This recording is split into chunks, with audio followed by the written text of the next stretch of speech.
하리라. 아멘. 담임 목사님께서 약속을 이루시는 왕이라는 제목으로 말씀 전하실 때 큰 은혜가 있으시길 바랍니다.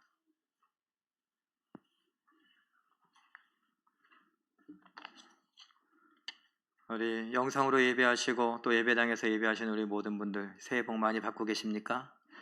하나님의 복이 우리의 삶 가운데 정말 구석구석 정말 실감나게 느껴지시기를 바랍니다.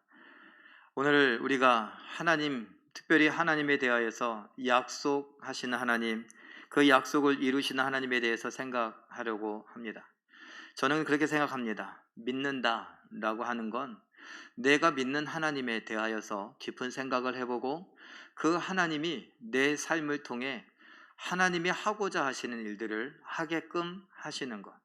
조금 더 쉬운 말로 말하면 하나님을 보여주는 삶, 하나님이 나를 통해 일하시는 삶, 하나님이 나타나는 삶을 살아가는 것, 하나님을 흉내내며 살아가는 것이 우리 신앙의 모습이 아닌가, 이런 생각을 해봅니다. 그래서 약속을 이루시는 왕이다 라는 제목하에 우리는 약속에 대해서도 한번 생각해 봤으면 좋겠습니다. 유치한 질문 한번 그림을 통해서 해볼까요? 약속 잘 지키십니까? 특별히 시간 약속은 어떠십니까? 시간 약속과 관련해서 제가 여러분들에게 설교한 적이 있었습니다. 그래서 제가 그런 이야기 했죠. 제일타임, 제가 학생 시절에 제일타임이 기본 30분 정도 있었는데 지금도 있으신지.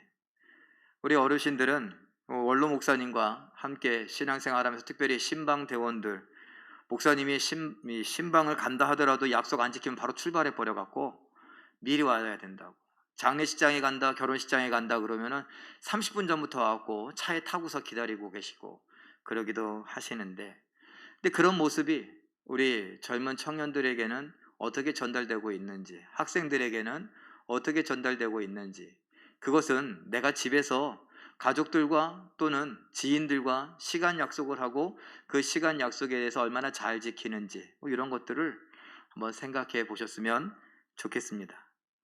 여러분 약속 잘 지키십니까? 오늘 말씀을 통해서 요거 좀 필요한데, 이런 생각을 좀 하셨으면 좋겠습니다. 자, 오늘 우리가 보는 이런 본문의 이야기는 특별히 왕을 요구하는 이스라엘 백성들부터 시작하죠.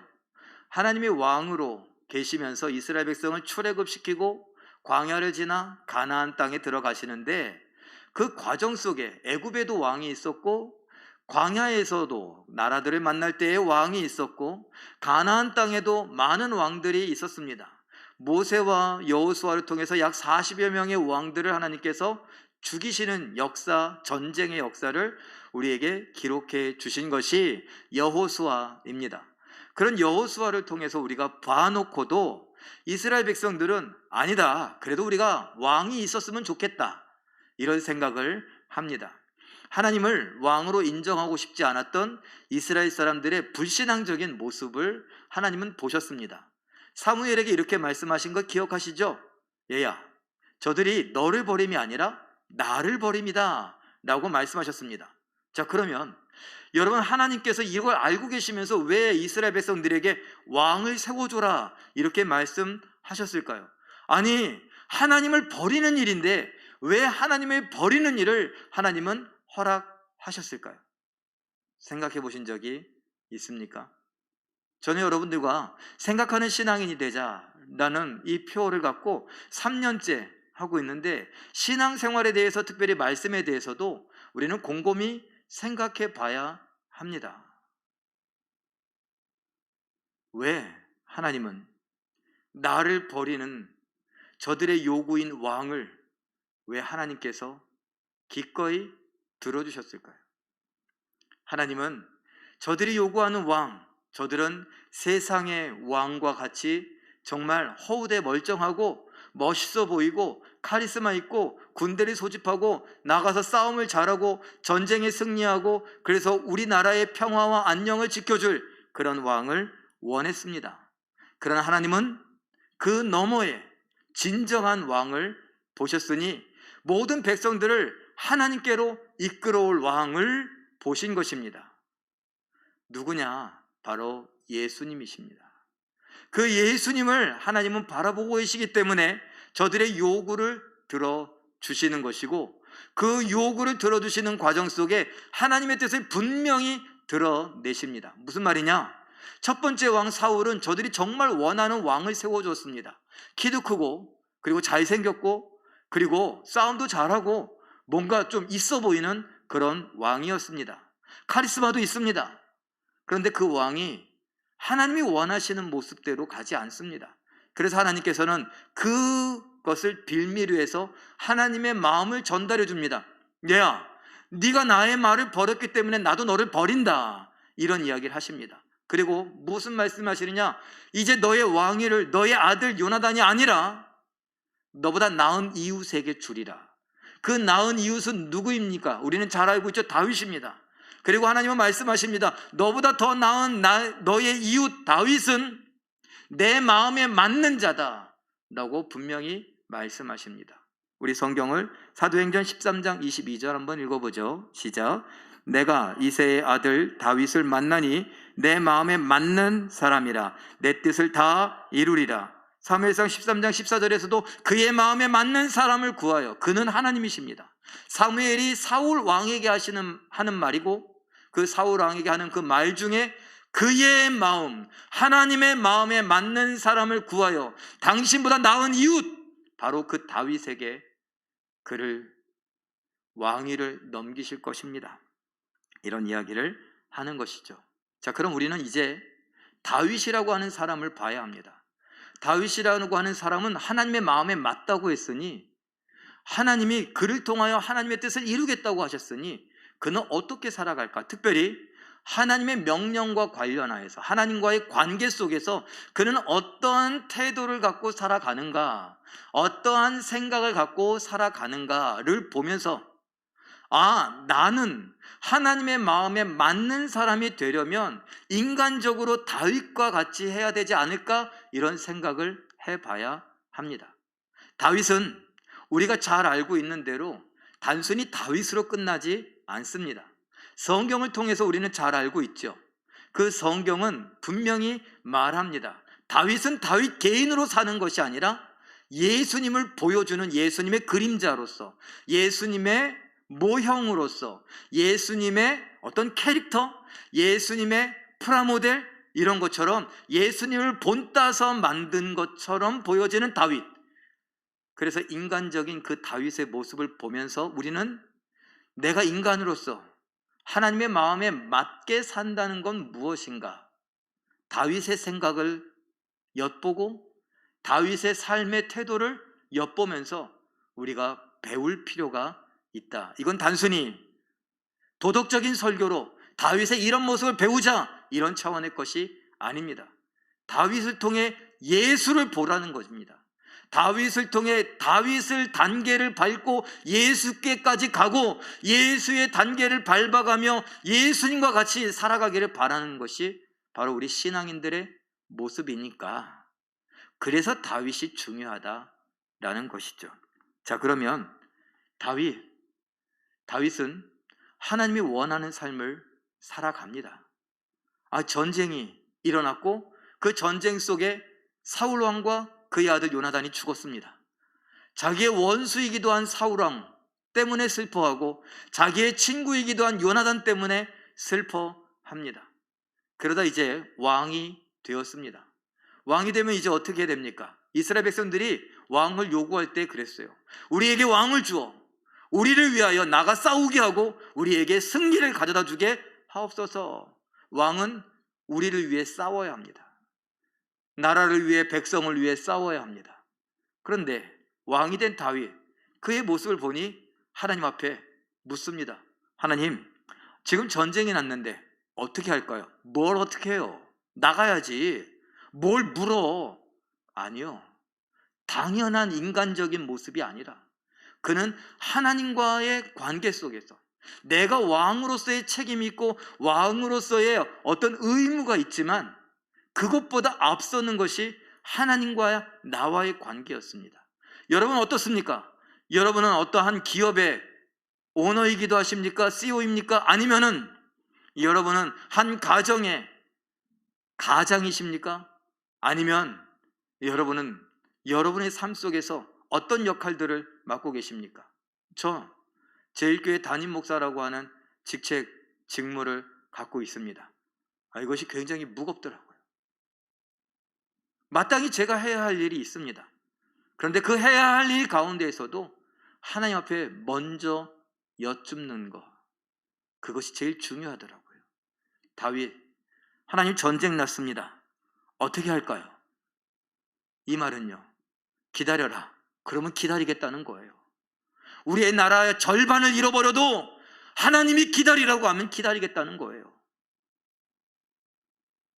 나가라. 그럼 나갑니다. 싸워라. 싸웁니다. 이겨라. 이깁니다. 그렇게 해서 하나님이 다윗이 가는 곳마다 하나님 앞에 순종하는 마음으로 나갔던 다윗, 하나님께서 이기게 하십니다. 사무엘하 7장 1절 2절 함께 읽어봅니다. 시작. 여호와께서 주위의 모든 원수를 무찌르사 왕으로 궁에 평안히 살게 하신 때에 왕이 선지자 나단에게 이르되 볼지어다. 나는 백향목 궁에 살거늘 하나님의 교회는 휘장 가운데 있도다. 이것이 다윗의 마음입니다. 하나님께서 가는 곳마다 승리하게 하셔서 이제 평안할 때가 됐습니다. 늘 전쟁터에 나가 전쟁하느라 잘 몰랐습니다. 그런데 평화로울 때에 왕궁에서 편안하게 있는데 문득 생각이 납니다.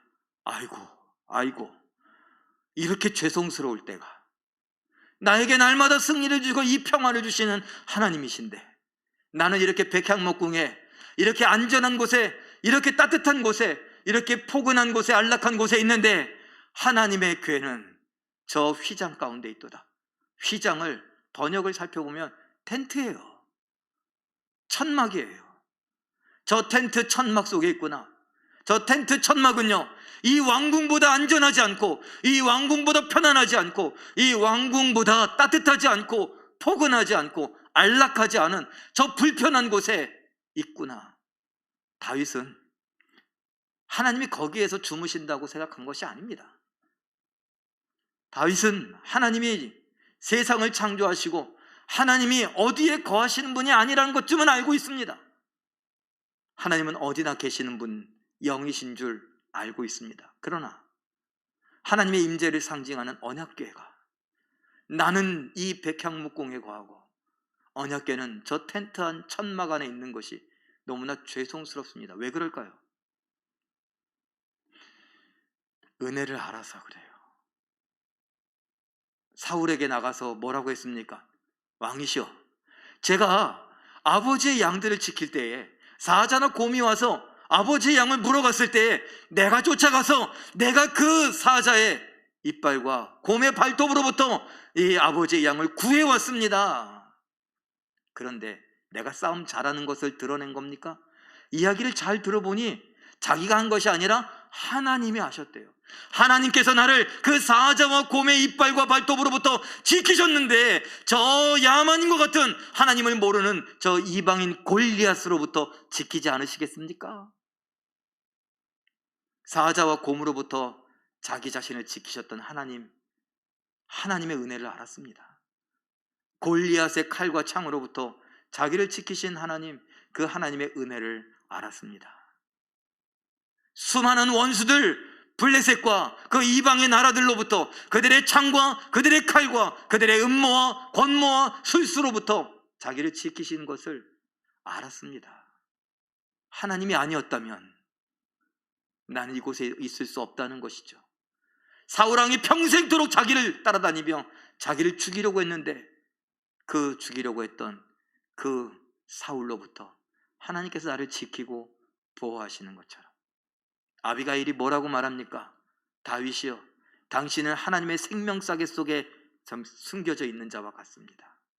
하나님께서 그를 하나님의 생명싸개 속에 넣어서 지키지 않으셨다면, 보호하지 않으셨다면 그는 왕은커녕 이미 그 어릴 때 목동으로 있었을 때 아버지의 양을 지킬 때 이미 사자의 밥이 되거나 곰의 밥이 되었을 것이다. 그러나 하나님께서 나를 지키셔서 그 수많은 고난과 고통과 아픔과 슬픔, 시험, 유혹을 견디게 하시고 여기까지 오게 하셨다. 그 은혜를 알았던 겁니다. 그래서 사랑하는 겁니다. 그래서 고마운 겁니다. 그래서 감사한 겁니다. 그 고마움과 감사함 때문에 견딜 수 없는 겁니다. 나는 그 하나님의 은혜를 입어 그 왕궁에 살고 있는데 나에게 은혜를 베푸신 하나님의 그 임재를 상징하는 언약궤는 저 텐트 안에 있다니. 여러분, 우리는 잘 알고 있죠? 다윗이 이렇게 자기의 마음을 밝히고 나서 하나님께서 어떻게 하셨는지. 하나님이 다윗을 통해 성전, 하나님의 집을 짓게 하셨습니까? 아니, 대답 좀 해보세요. 알고 있잖아요. 다윗이 지었습니까, 성전을? 아니요, 하나님이 허락하지 않으셨습니다. 그의 아들 솔로몬이 지었죠. 자, 그런데 하나님께서 야, 너는 피 묻었으니까 안 된다 라고 거절하시면서 다윗을 책망하셨나요? 아니요, 다윗의 마음을 귀히 여기셨습니다. 역대하 6장 8절 함께 읽어볼까요? 시작. 여호와께서 내 아버지 다윗에게 이르시되 내가 내 이름을 위하여 성전을 건축할 마음이 있으니 이 마음이 내게 있는 것이 좋도다. 어떻다고요? 좋다고요. 하나님 보시기에 좋았던 겁니다. 천지를 창조하시고서 세상을 보시면서 사람을 보시면서 매우 좋았더라 라고 하셨던 것과 똑같이 다윗의 그 마음을 보시고서 뭐라고요? 좋도다 라고 말씀하십니다. 이것은 무엇을 보신 것일까요? 다윗의 보은 은혜에 대해 보답하고 싶어하는 그 마음을 보신 거예요. 그 고맙고 감사한 마음으로 헌신하는 거, 그 고맙고 감사한 마음으로 순종하는 거, 이것을 보셨기 때문에 하나님은 성전과 관련하여 이야기했던 그 다윗의 마음을 보시고 좋게 여기셨습니다. 아까 뭐라고 했습니까? 다윗은 하나님 마음에 맞는 사람이라고요. 그가 어떤 생각을 갖고 살아가는지, 그가 하나님과의 관계 속에서 어떤 태도를 갖고 살아가는지 우리는 관심을 기울여야 된다고요. 바로 이겁니다. 우리도 다윗에게서 배워야 합니다. 은혜를 알아야 합니다. 그 은혜 때문에 고맙고 감사해서 헌신해야 됩니다. 그리고 순종해야 됩니다. 아유, 그럴 줄 알았어요. 목사님이니까 당연히 또 이제 헌신 얘기 나오겠죠. 예, 여러분, 다른 말이 있으면 저에게 알려주십시오. 제가 지혜가 부족해서 이 단어밖에 생각이 안 납니다. 다윗이 그랬어요. 하나님 앞에 은혜에 보답하고 싶은 마음이 큰데 어떻게 할까? 그래서 하나님 앞에 헌신합니다. 그리고 하나님 말씀에 순종합니다. 왕이 여호와는 나의 목자시니 내가 부족함이 없으리로다. 하나님, 나는 왕이라고 말하지만 왕이 아닙니다. 하나님 앞에 나는 어린 양과 같습니다. 갈 길을 몰라 방황하는 양과 같으니 나에게 말씀하여 주시옵소서. 목자의 음성을 들려주시옵소서. 목자의 음성을 따라갈 수밖에 없는 양입니다. 그러면 나는 사망의 음침한 골짜기에 있을지라도 두려워하지 않습니다. 목자이신 하나님의 지팡이와 막대기가 나를 보호하고 지키고 안위할 것이기 때문입니다. 내가 이미 경험했고 내가 그것을 누리고 있으니 하나님, 나의 이 마음을 받아주시옵소서. 왕이었던 다윗의 고백입니다. 하나님은 그것을 좋게 여기셨습니다. 그렇다면 여러분, 우리도 받은 은혜가 있지 않습니까? 헌신 이야기 나오니까 좀 부담스러우십니까? 목사님, 저도 할 만큼 했어요. 교회 한 40년, 50년 다니면 됐지. 내가 헌금한 거 참 따져보면 얼마나 많이 했게요. 좋습니다. 여러분, 우리 성도님들 중에 1,000억 헌금하신 분 있습니까? 그냥 제가 1,000억을 한번 이야기해 보겠습니다. 100억을 얘기해 볼까요? 100억 정도 헌금하신 분 있습니까? 사실은 1,000억이 마음에 드는데 왜요? 돈 이야기하고 싶어서가 아니에요. 1,000억이면 여러분을 지옥에서 천국으로 옮길 수 있겠습니까? 여러분의 사랑하는 자녀들이나 사랑하는 부모님이나 사랑하는 친구들이나 동기동창들, 아니면 동료들, 이웃들, 정말 소중한 사람들, 예수 믿지 않는 사람들 1,000억이면 예수 믿고 천국 가게 할 수 있겠습니까? 천억이면 지옥에 간 사람을 매수해서라도, 사탄을 매수해서라도 천국으로 보내줄 수 있을 것 같습니까? 천만에요. 교회 40년 다니면 천국 가십니까? 성경을 한 100번 정도 읽으면 천국 갑니까? 교회를 40년 다니면서 50년 다니면서 주방에서 매일같이 설거지하고 밥을 준비하고 저 주차장에서 더우나 추우나 차량 안내를 하고 주보를 나눠주면 천국에 갑니까? 내가 교사로 40년 근속하고 교회에서 상장을 받고 상품을 받는다면 내가 천국에 갑니까? 내가 찬양대원으로, 찬양팀으로, 반주로 내가 수없이 봉사하고 내가 일을 하면 천국에 갈 수 있습니까? 우리가 배워서 알고 있잖아요. 그 어떤 것으로도 천국에 갈 수 없습니다. 그러면 어떻게 천국 갑니까? 하나님이 불러야 갑니다. 하나님이 초대장을 주셔야 갑니다. 하나님이 우리에게 믿음을 주셔야 갑니다. 하나님이 우리에게 허락을 하셔야 갑니다. 수천억이 있어도 내가 수많은 땀과 눈물을 흘려도 갈 수 없는 곳입니다. 그러나 하나님이 우리에게 우리는 도저히 갈 수 없는 그 천국을 갈 수 있게 허락하셨습니다. 이게 은혜입니다. 이 은혜가 가볍게 여겨지십니까? 그래서 내가 1000억쯤 헌금했으면 됐지 뭘 또 헌신하라고. 내가 한 40여 년쯤 교회에 봉사하며 내가 성가대원으로, 찬양대원으로, 찬양팀으로, 반주로 노래하면서 내가 설거지하면서 밥을 지으면서 반찬을 만들면서 김장을 하면서 내가 주차 안내를 하면서 주보를 나눠주면서 전도를 하면서 성경 퀴즈에 참여하고 찬양대회에 참여하고 수많은 봉사와 헌신을 했는데 그럼 됐지.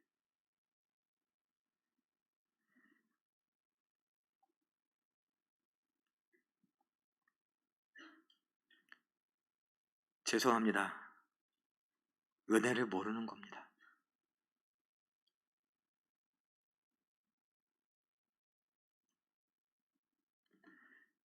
다윗에게서 배워야 되는 게 은혜를 아는 겁니다.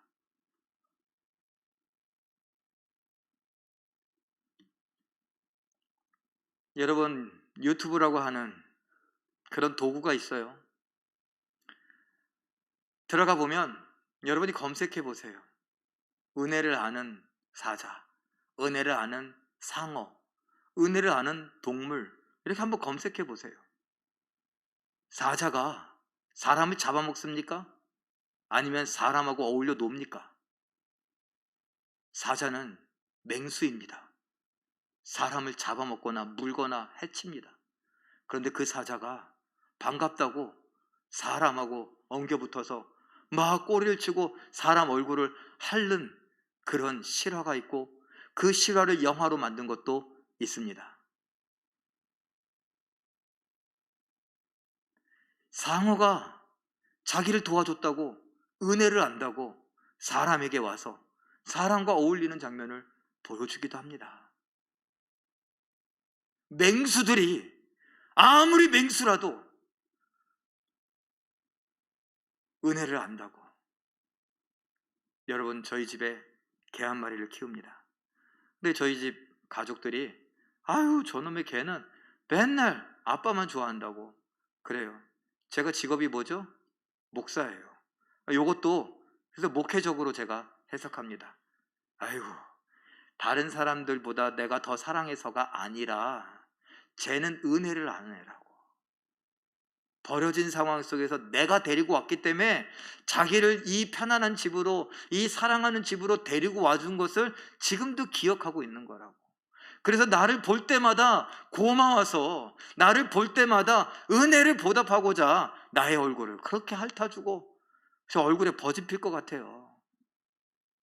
그렇게 반갑다고 꼬리를 치고 그렇게 와서 앵기고 옆에 와서 그냥 매달리고 그래요. 다른 이유도 있겠죠. 그러나 제가 목회적으로 그것을 해석해요. 왜요? 우리 모두도 은혜를 받은 사람들로서, 은혜를 입은 사람들로서 은혜를 알아야 된다. 라는 것입니다. 다윗이 은혜를 알았어요. 그래서 은혜에 보답하고자 뭘 해도 보답할 수는 없는데 그래도 내가 할 수 있는 한 은혜를 좀 보답하고자 조금이라도 뭔가 해보고자 그래서 하나님 앞에 헌신하고 하나님께 순종했던 것이고 그 내용이 뭐냐? 하나님의 집을 한번 지어드리고 싶다라는 것이었어요. 그런데 하나님께서 허락하지 않으시더니 오히려 역으로 약속하시며 제안하십니다. 제가 좀 정리해봤어요. 사무엘하 7장에 나오는 다윗 언약이라고 하는데 이 다윗 언약은 창세기 12장에 나오는 아브라함 언약과 함께 정말 중요한 언약입니다. 신학교에서 배우는 것이고 신학자들이 중요하게 여기는 것이고 목사들도 중요하게 여기는데 왜 이 다윗 언약 속에 예수 그리스도의 약속이 담겨져 있기 때문에 그렇습니다. 제가 한번 읽어보죠. 첫 번째, 모든 원수에게서 벗어나 편히 쉬게 하리라. 11절에 약속하십니다. 여호와가 너를 위하여 집을 지으리라. 11절에 약속하십니다. 내 씨를 세우고 그의 나라를 견고하게 하리라. 12절에 약속하십니다. 내 씨가 내 이름을 위하여 집을 건축할 것이라. 13절에 약속하십니다. 내 그의 나라 왕위를 영원히 견고하게 하리라. 13절에 약속하십니다. 나는 그의 아버지가 되리라. 14절에 약속하십니다. 이것을 제가 정리를 세 가지로 해보니 이렇게 할 수 있어요. 안식을 약속하시고 나라를 약속하시고 성전을 약속하신 것이라고 볼 수 있습니다. 다른 신학자들은 좀 다르게 이야기할 수 있겠지만 제가 우리 성도님들과 목회적으로 볼 때 이렇게 세 가지로 정리하면 좋겠다라고 생각을 했고 이렇게 정리를 했습니다. 자, 안식을 이미 누리고 있어요. 왕궁에서 뭐 하고 있어요? 편히 쉬고 있어요. 그리고 하나님께서 그의 아들 솔로몬에게 평화로운 이스라엘 왕국의 부귀영화를 허락하십니다. 그리고 그 약속은 제가 왜 중요하다고요? 예수 그리스도를 보게 하니 예수 그리스도께서 약속을 하시는데 쉼을 약속하십니다. 나라요? 이 나라는 강대한 나라, 다윗이 이루었던 이 강대한 나라 때문에 솔로몬은 전쟁도 한 번 하지 않습니다. 아니 수많은 나라가 이 솔로몬을 위험으로 여깁니다. 두려워합니다. 왜요? 다윗이 이루어 놓은 것 때문에, 그리고 하나님께서 지키심 때문에, 하나님이 약속을 지키시는 것 때문에, 그리고 이것은 나가서 뭐라고요? 예수 그리스도가 왕으로 계시는 하나님의 나라, 그 하나님의 나라는 그 누구도 공격할 수 없고 하나님의 나라는 영원한 것을 보여주십니다. 성전, 솔로몬이 짓죠. 그러나 그 솔로몬을 넘어서서 예수 그리스도께서 자기 자신을 성전이라고 하시고 그 성전은 곧 오늘 우리라고 하시고 그리고 영원한 천국의 새 예루살렘 성전을 통하여 완성되어지는 것을 보게 하십니다. 그래서 그림으로 이렇게 표현할 수 있어요. 다윗을 통해 솔로몬이 아들인데 그 솔로몬이 아들인 것을 넘어서서 그의 아들 갔더니 누가 나와요? 예수님이 나오십니다. 마태복음 1장 1절 말씀 우리 함께 읽어볼까요? 시작. 아브라함과 다윗의 자손 예수 그리스도의 계보라. 마태복음 21장 9절에서도 호산나 다윗의 자손이여 라고 말하는데 다윗의 자손의 자손은 아까 이야기한 것과 뭐가 연결이냐? 씨. 다르게 말하면 아브라함과 다윗의 씨인 예수 그리스도의 계보라. 호산나 다윗의 씨 예수여 찬송하리로다. 이렇게 읽을 수 있어요. 그리고 이렇게 읽어야 합니다. 다윗의 씨 예수. 다윗의 씨는 솔로몬이 아니라 그 솔로몬을 넘어 예수에게 가서 완성되는 것을 우리는 알 수 있습니다. 그 예수님이 마태복음 11장 28절에서 우리에게 안식을 약속하시죠. 읽어보죠. 시작. 수고하고 무거운 짐진 자들아 다 내게로 오라. 내가 너희를 쉬게 하리라. 요한계시록 14장 13절도 읽어봅니다. 시작. 성령이 이르시되 그들이 수고를 그치고 쉬리니 이는 그들의 행한 일이 따름이라. 아멘. 예수께서 쉬게 하리라. 그러시더니 천국에서의 영원한 안식을 우리에게 약속하십니다. 그리고 그림으로 제가 또 하나 표현해 봤습니다. 예루살렘 성전, 솔로몬이 지었습니다. 그 솔로몬이 지은 것이 지었다가 무너집니다. 그래서 스룹바벨이 다시 짓습니다. 다시 세운 스룹바벨의 성전도 무너집니다. 그리고 나서 예수님 당시에 헤롯 대왕이 다시 성전을 짓습니다. 그리고 그것도 무너져 버립니다. 이렇게 성전이 세워지고 무너지는 가운데 예수님께서 말씀하시죠. 내가 성전이다. 그리고 예수님께서 성령을 우리에게 주시면서 예수의 영을, 성전이신 예수님의 그 영을 주시면서 우리를 향하여 너희가 성전이다. 결국 내가 성전이라는 것입니다. 요한복음 2장 21절 말씀 함께 읽어봅니다. 시작. 예수는 성전된 자기 육체를 가리켜 말씀하신 것이라. 고린도 전서 3장 16절 읽어봅니다. 시작. 너희는 너희가 하나님의 성전인 것과 하나님의 성령이 너희 안에 계시는 것을 알지 못하느냐. 고린도후서 6장 16절에 너희는 누구냐? 바로 우리라는 거예요. 우리는 살아계신 하나님의 성전이라. 그래서 천국에서의 그 영원한 안식과 성전, 하나님의 나라, 그것은 잠깐 두고 오늘 이곳에 살고 있는 우리의 삶을 본다면, 오늘 사무엘하 7장에 나오는 다윗 언약과 근거하여 본다면, 다윗이 언약을 받은 후 1000년 뒤에 예수님께서 오셔서 이 다윗과 하신 약속을 완전히 이루십니다. 솔로몬 때 이미 다윗에게 한 거, 다윗과의 관계는 끝나요. 그러나 다윗과의 문제가 아니죠. 우리와의 문제예요. 다윗 언약은 다윗 한 사람에게 준 것이 아니라 오늘 우리에게 준 것이라고요. 그래서 예수님에게서 약속이 성취됩니다.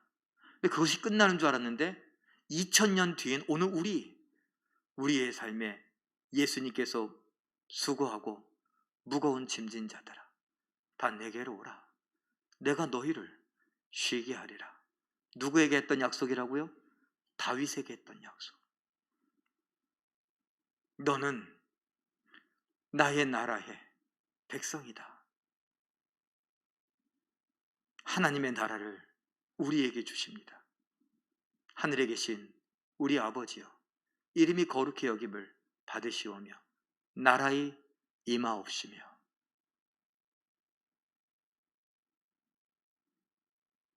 그리고 우리를 향하여 너희가 다윗과 했던 그 하나님의 집 성전이다. 그래서 제가 혹시 모르겠습니다. 제가 언젠가 어느 신학책에서 읽었던 것이 기억이 나서 이렇게 말하는지도 모르겠지만, 제가 일부 예배 때 저도 모르게 갑자기 이야기해놓고 기특하다고 제가 얘기했어요. 그게 무슨 말이냐? 우리는요, 나는 3000년 전 다윗 언약의 성취이다. 나는, 내 인생은 3000년 전 다윗 언약을 하나님께서 기억하시고 이루시며 약속을 지키신 증거이고 증표이다. 나는 것입니다.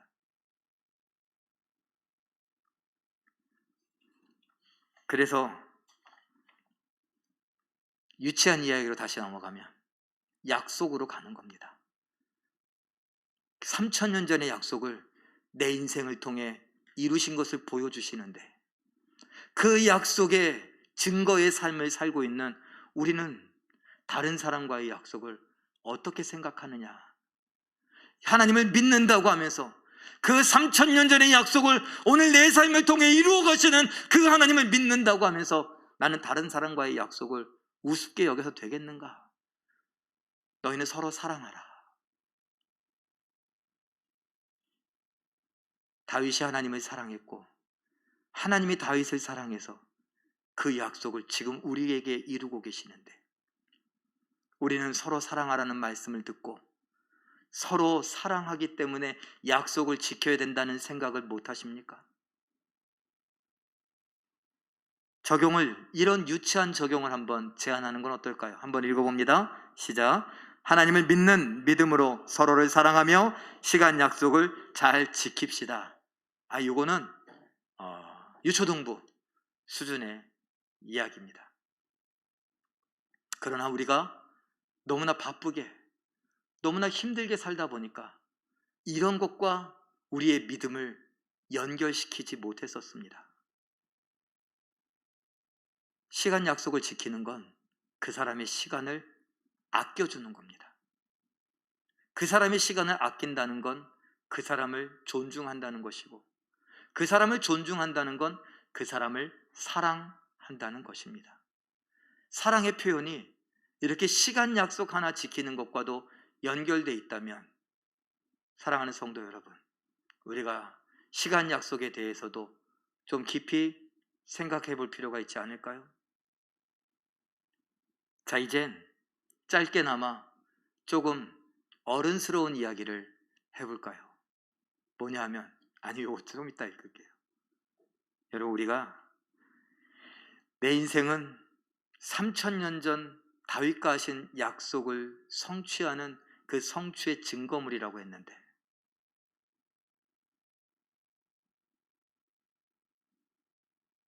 내가 뭘 했길래요? 그렇게 생각해 본다면 다시 한번 은혜를 기억해야 되지 않을까요? 은혜를 기억하며 우리도 다윗이 그랬던 것처럼 이 언약을 하시고 그 언약을 이루시는 하나님을 기억하며 나도 은혜에 보답하고자 헌신과 섬김을 다짐해야 되지 않겠는가?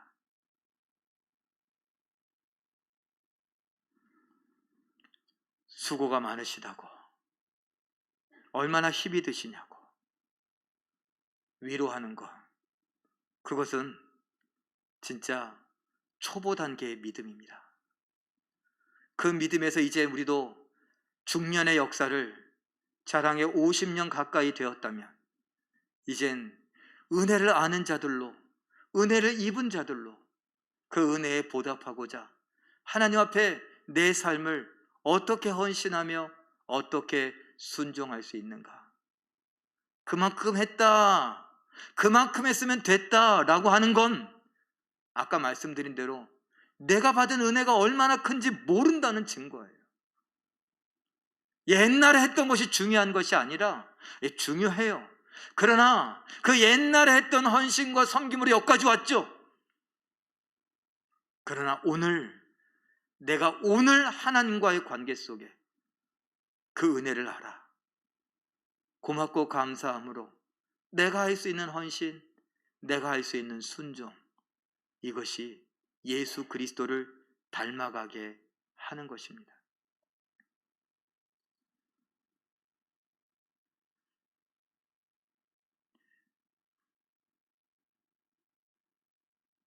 저는 참 부족하고 연약합니다. 그래서 지금도 늘 고민하며 하나님 앞에 죄송스러운 마음이, 성도들께 죄송스러운 마음이 듭니다. 나 같은 목사 잘못 만나서 이렇게 힘이 들고 고생하고, 내가 좀 더 잘 가르쳤다면, 내가 좀 더 잘한다면, 내가 부족해서. 우리들 중엔 누구도 고개를 절레절레 흔들거나 만나고 싶지 않거나 피하고 싶은 사람이 없었으면 좋겠습니다. 세월이 흘러가면 흘러갈수록 내가 아는 것도 많아지고 가진 것도 많고, 그렇지만 여러분, 세월이 흘러가면서 예수님을 더 많이 알아가면서 예수님을 더 닮아갔으면 좋겠습니다. 말 한마디라도 따뜻하게, 부드럽게. 왜? 은혜를 아니까. 왜? 예수님 앞에 헌신하고 싶고 예수님 말씀에 순종하고 싶으니까. 아다르고 어다르고라고 하지 않습니까? 왜 우리는 그런 말을 알면서 왜 우리는 기분 나쁘게 말하고 마음에 상처를 주고 그 말 한마디로 사기를 꺾고 길을 죽이고 의욕을 잃어버리게 만들고 우울하게 만들고 지치게 만들고, 그러니까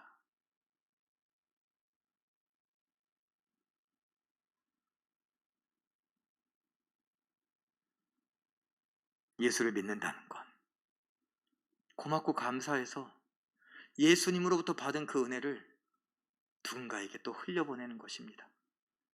3000년 전에 다윗과 하신 약속을 나를 통해 이루시는, 내 인생에 이루어 계시는 그 하나님을 바라보며 나도 다른 사람들을 사랑하겠노라고, 섬기겠노라고, 그것이 하나님께 대한 내 고마움의 표현이라고, 내 사랑의 표현이라고, 내 믿음의 표현이라고 하며 살아가는 것입니다. 우리 마지막으로 한번 아까 나왔던 글 이제 읽어볼까요? 시작. 하나님의 창조와 구원에 감사함으로 하나님께 헌신하고 순종합시다.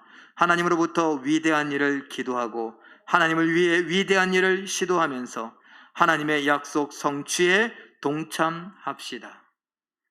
제가 아까 뭐라고 그랬죠? 우리의 인생은 3000년 전 하나님이 다윗과 하신 그 약속을 이루신 증거라고 말씀드렸습니다. 그러니 내가 오늘 다윗처럼 은혜에 보답하고 싶은 마음, 은혜를 알아, 은혜에 보답하고 싶은 마음으로 하나님께 헌신하고 하나님 말씀에 순종한다면 하나님이 나를 통해 이루고 계시는 하나님의 그 위대한 일들을 우리가 목격하게 될 것이고, 그 나를 통해 하나님이 또 다른 하나님의 구원의 위대한 일들을 이루어 가시는 것을, 그 감격을 누리게 될 것입니다. 그런 은혜를 맛보고 누리며 날마다 감사하다고, 날마다 하나님께 고맙다고, 날마다 내게 베풀으신 은혜가 너무 크다고 고백하며 행복해하는 우리 모든 성도님들 되시길 예수님의 이름으로 축원합니다. 기도하겠습니다.